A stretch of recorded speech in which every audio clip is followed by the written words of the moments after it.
आ गया दोस्तों आपका विज्ञान का पेपर। चलिए करते हैं इसको सॉल्व और पूरा करेंगे इसको हल। हम जितने भी हमारे जो ऑब्जेक्टिव क्वेश्चन हैं हम वहाँ तक करेंगे जहाँ पर ये अपने अति लघु उत्तरीय प्रश्न है, यहाँ तक अपन इसको पेपर को पूरा कर देंगे क्योंकि वीडियो हमारा थोड़ा सा लंबा हो जाता है। चलिए देखते हैं।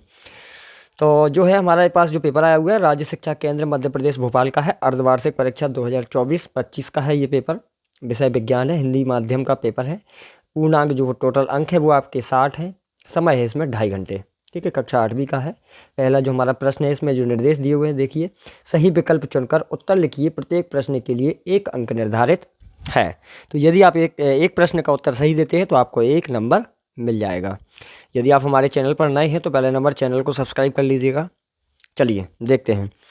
तो हमारा जो पहला प्रश्न है यहाँ पर, ईस्ट का उपयोग निम्न के उत्पादन में होता है। ईस्ट का उपयोग निम्न के उत्पादन में होता है। तो हमारा पहला ऑप्शन है चीनी, दूसरा है अल्कोहल, तीसरा है हाइड्रोक्लोरिक अम्ल, चौथा है हमारा ऑक्सीजन। तो इसका जो उपयोग होता है, ईस्ट का जो उपयोग होता है वो होता है अल्कोहल में। हमारा इसका बी वाला जो ऑप्शन है वो सही रहेगा। इसके बाद दूसरा वाला प्रश्न है हमारा, निम्न पदार्थों में सबसे पहले कौन जलेगा। निम्न पदार्थों में सबसे पहले कौन जलेगा, इसका उत्तर तो सबने सही ही दिया होगा क्योंकि पहला इसका है पेट्रोल, दूसरा लकड़ी है, लोहे की छड़, गत्ता। इसमें सबसे ज़्यादा जो जल्दी जलता है, जो ज्वलनशील पदार्थ होता है वो होता है हमारा पेट्रोल। ठीक है। इसके बाद हमारा तीसरा वाला जो है, मैग्नीशियम का रिबन यानी कि फीता वायु में जलने पर उत्पन्न करता है। यदि हम मैग्नीशियम के फीते को अगर हम जलाते हैं तो वायु में जलने पर क्या क्या उत्पन्न होता है वो हमें बताना है। पहला हमारा ऑप्शन है मैग्नीशियम ऑक्साइड, जल और प्रकाश। जल तो वो नहीं निकालता है। चलिए दूसरा है हमारा मैग्नीशियम ऑक्साइड और ऊष्मा। मैग्नीशियम ऑक्साइड और ऊष्मा। इसके बाद है मैग्नीशियम ऑक्साइड, ऊष्मा और प्रकाश। मैग्नीशियम ऑक्साइड, जल और ऊष्मा। तो इसमें हमारा जे वाला सही रहेगा, बी वाला, मैग्नीशियम ऑक्साइड और ऊष्मा। यदि हम इसको जलाते हैं तो मैग्नीशियम ऑक्साइड और ऊष्मा उसमें से निर्मुक्त होती है। चौथा वाला है इसमें, पौधे और जंतुओं की वह स्पीसीज जो किसी विशेष क्षेत्र में विशिष्ट रूप से पाई जाती है वह खालिस्तान कहलाती है। तो सबसे पहले पहला हमारा जो ऑप्शन है वो है विशेष क्षेत्रीय स्पीसीज, दूसरा है संकटापन्न स्पीसीज, तीसरा है हमारा विशेष क्षेत्रीय स्पीसीज एवं संकटापन्न स्पीसीज। इनमें से कोई नहीं। तो जो पौधे और जंतुओं की वह स्पीसीज जो किसी विशेष क्षेत्र में पाई जाती है विशेष क्षेत्रीय स्पीसीज कहलाती है। इसका हमारा ए वाला ये ऑप्शन हमारा जो है सही रहेगा।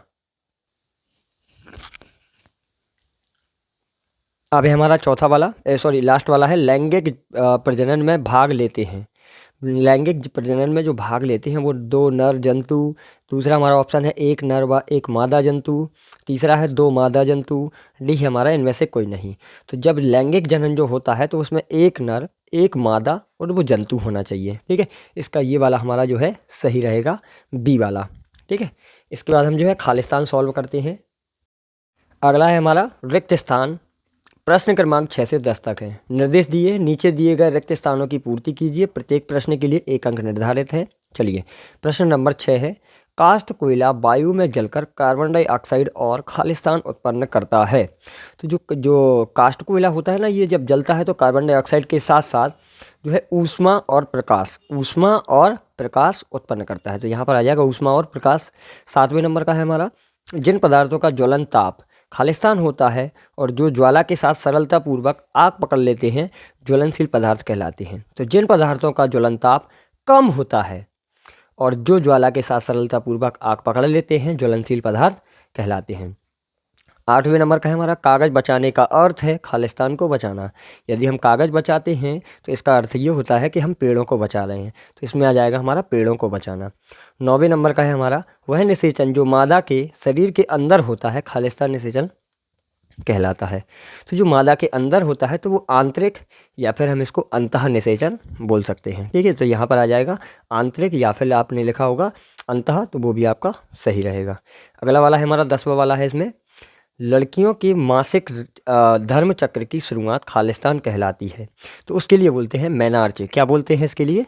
मेनार्चे बोलते हैं। मैंने ये स्क्रीन पर आपको दिख रहे होंगे ना कि इसकी स्पेलिंग कैसी होती है, मेनार्चे कहलाता है। ठीक है। अब हम जो है अति लघु उत्तरीय प्रश्न जो है सॉल्व करने वाले हैं। 11वें नंबर का हमारा जो प्रश्न है, अब हमारा जो 11वें नंबर का, शिशु एवं बच्चों को टीका क्यों लगाया जाता है। आपने भी देखा होगा कि शिशु जो छोटे छोटे बच्चे होते हैं उनको टीका लगाया जाता है। तो बच्चों के शरीर में रोग प्रशिक्षण हेतु टीके लगाए जाते हैं जिससे बच्चों के शरीर की जो बच्चों के शरीर को रोग से लड़ने की उनकी क्षमता जो है बढ़ जाती है। क्या होती है उनकी रोगों से लड़ने की उनकी क्षमता में वृद्धि हो जाती है, बढ़ जाती है उनकी। तो इसी प्रकार से आप लिख सकते हैं, बच्चों के शरीर में रोग प्रशिक्षण हेतु टीके लगाए जाते हैं, जिससे बच्चों के शरीर की रोगों से लड़ने की क्षमता बढ़ जाती है, फिर उनकी शक्ति बढ़ जाती है। ठीक है, 12वें नंबर का हमारा जो प्रश्न है, अपने बहुत अधिक व्यावसायिक महत्व के कारण किसे हम काला सोना कहते हैं। अपने बहुत अधिक व्यावसायिक महत्व के कारण किसे हम काला सोना कहते हैं। तो ये तो आप सभी लोगों को पता होगा, तो पेट्रोलियम को काला सोना कहा जाता है ना, पेट्रोलियम को काला सोना कहा जाता है।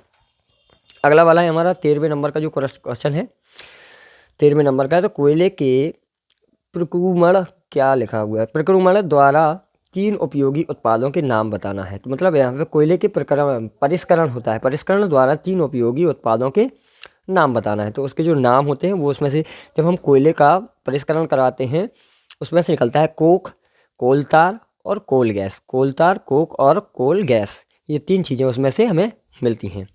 14वें नंबर का जो हमारा प्रश्न है, किन्हीं 2 राष्ट्रीय उद्यानों के नाम बताना है।